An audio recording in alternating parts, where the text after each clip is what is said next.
ఇష్టపడుతున్నాడు.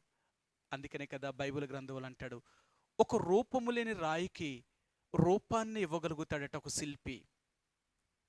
చూడండి, ఈ రోజుల్లో ఎన్నో విగ్రహాలను చెక్కారు. మీ అందరికీ తెలుసు, హైదరాబాదులో ఆ యొక్క మరి బుద్ధుడి విగ్రహం అన్నమాట.